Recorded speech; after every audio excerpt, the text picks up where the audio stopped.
আসসালামু আলাইকুম।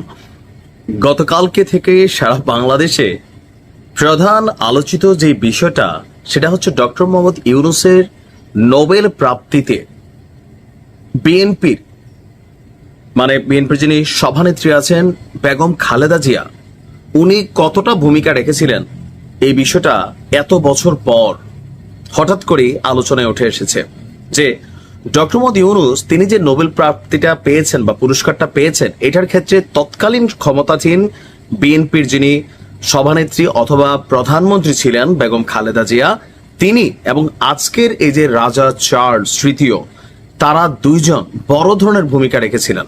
এখন বেগম খালেদা জিয়া ডক্টর ইউনূসের এই নোবেল প্রাপ্তিতে কি ভূমিকা রেখেছিলেন আসুন দেখি।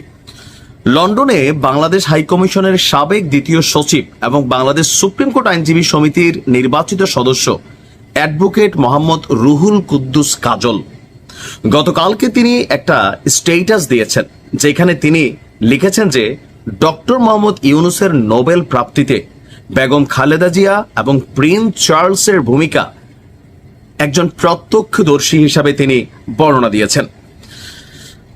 তার যে বক্তব্যের মূল অংশগুলো আমরা যদি এখানে সামনে নিয়ে আসি, তিনি বলছেন যে সাবেক প্রধানমন্ত্রী বেগম খালেদা জিয়ার বদৌলতে বাংলাদেশ সরকারের একজন কূটনীতিক হিসাবে লন্ডনে বাংলাদেশ হাইকমিশনে কাজ করার সুযোগ হয়েছিল। তো আপনার এই কাজল সাহেবের 2003 সালের সেপ্টেম্বর থেকে 2006 সালের অক্টোবর পর্যন্ত, মানে 3 বছর। তো তিনি বলছেন যে আমি ছিলাম হাইকমিশনের দ্বিতীয় সচিব।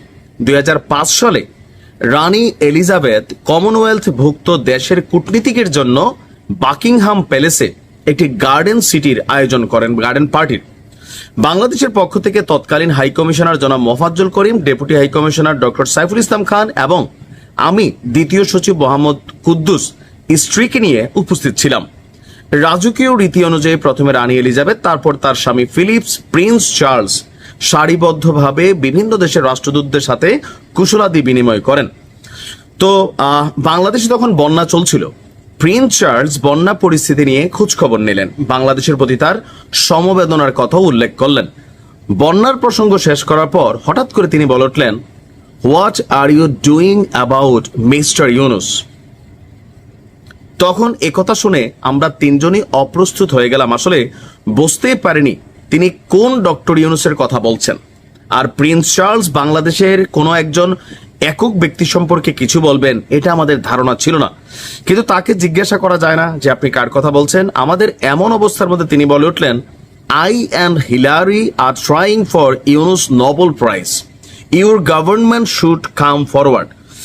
মানে তিনি বললেন যে তিনি এবং হিলারি ক্লিন্টন ডক্টর মোহাম্মদ ইউনূসের নোবেল প্রাইজটা দেওয়ার জন্য বা ওনার নামটা সিলেক্টেড করার জন্য কাজ করে যাচ্ছে, আর তোমার সরকারের উচিত সামনে আসা। হিলারি ক্লিন্টনের নাম বলাতে আমরা বুঝতে পারলাম যে তিনি আমাদের এই ডক্টর ইউনূসকে নিয়ে কথা বলেছেন, কারণ ওই সময় ডক্টর ইউনূস হিলারি ক্লিন্টনকে নিয়ে বাংলাদেশে বেশ হইচই ফেলে দিয়েছেন। তো রাজা চলে যাবার পর, মানে তৎকালীন রাজা না, প্রিন্স চার্লস চলে যাবার পর হাই কমিশনার আমাদের দুজনের সঙ্গে আলাপ করে প্রিন্স চার্লসের এই কথার গুরুত্ব সরকারকে জানানোর কথা বলেন। তো তিনি বললেন যে বিষয়টি নিয়ে সরাসরি মাননীয় প্রধানমন্ত্রী বেগম খালেদা জিয়াকে জানানোর কথা আমি প্রস্তাব করি। তো তখন মাননীয় প্রধানমন্ত্রীর মুখ্য সচিব ছিলেন ডক্টর কামাল সিদ্দিকী, আমাকে অনেক স্নেহ করতেন, আমার সঙ্গে তার যোগাযোগ ছিল। আমি তাকে ফোন করে হাই কমিশনার স্যারের সঙ্গে কথা বলিয়ে দিলাম।